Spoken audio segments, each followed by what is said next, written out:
This is a book called Fun with Colors.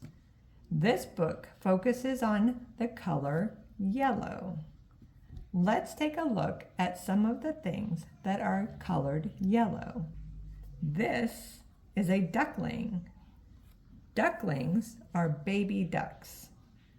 Ducklings have yellow feathers. Ducklings are yellow in color.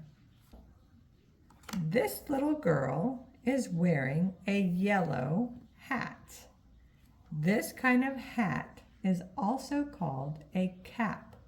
This little girl is wearing a yellow hat.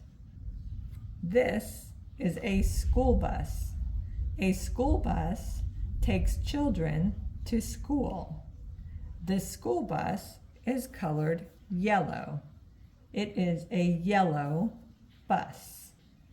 A banana is a kind of fruit.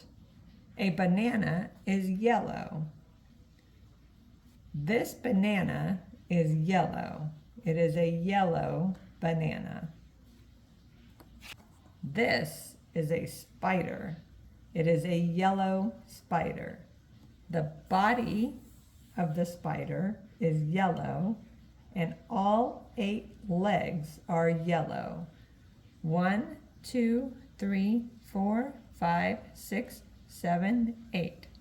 This spider has 8 yellow legs. These 3 children are wearing yellow shirts.